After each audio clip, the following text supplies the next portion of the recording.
Hello, here's my report on the solar PV, Powerwall and other electrical systems at our property in Huntingdonshire, North West Cambridgeshire in the United Kingdom for June 2021. Here's the first graph showing the electrical energy coming into the property from our two solar arrays or from the grid, details of which are given in the description below the video. The total solar production this month was 789 units, a daily average of 26.3 units. Halfway through the month, at the end of the 15th, the solar production stood at 517, so the second half of the month only produced 272 units. The greatest daily production was on the 1st, when 42.7 units were generated, and the least was on the 18th, with just 4.0 units generated. 101 grid units were imported in total. 7 of these units were drawn at peak rate. The peak rate meter is usually ticked up at 0.1 or 0.2 each day, but occasionally slightly more. If the electric shower in the annex is used during peak time and the sun is not out to supplement the 5 kilowatts which can be supplied by the Powerwall, the peak rate meter will increase further.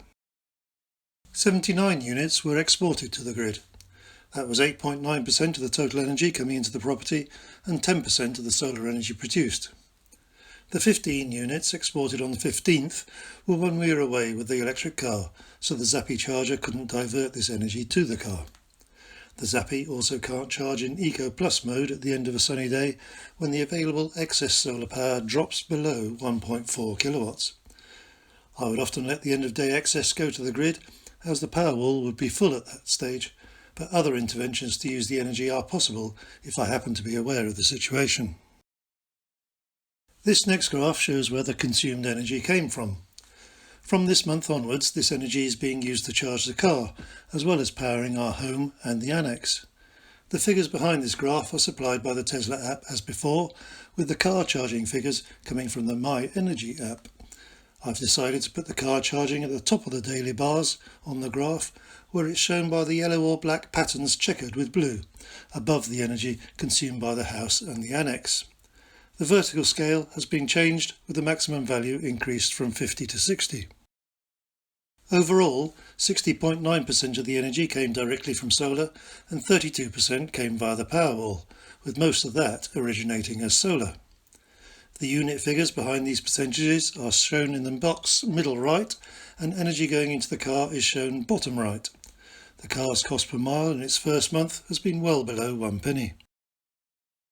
This graph shows the energy going into and coming out of the Powerwall each day, as reported by the Tesla app.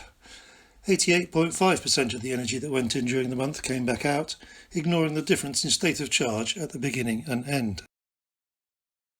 Here's the self-power graph based on figures from the Tesla app, which reported that the proportion of self-power was 92.8%, with almost 61% coming direct from solar. The self-power figure was above 99% for the first half of the month, but later dropped a long way due to the lack of sun and after the car was fed some grid units on the 20th. Here's the solar southwest production over the years since 2012 when it was installed. The monthly figure of 470 units is a bit below average, with the June arithmetic mean now standing at 486.8 and the median at 492.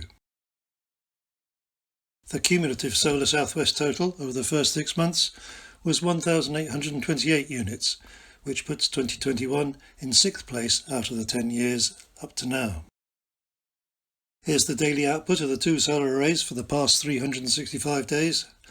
The 28-day moving average lines rose rapidly in the first sunny half of the month, but then dipped again in the miserable second half of June and ended up around about where they were a year ago.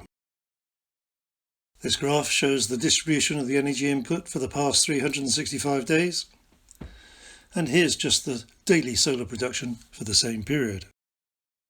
This is the summary graph for our grid electricity usage since we moved here in the summer of 2011. The monthly electricity bill is down to £17.98, including standing charge, which accounted for around 40% of the bill, and the feed-in tariff payment will be very welcome when it arrives.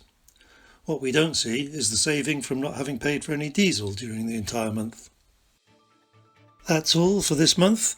I'll leave you with the energy saving graphs from the Tesla app for each day of of June, and maybe see you again next month.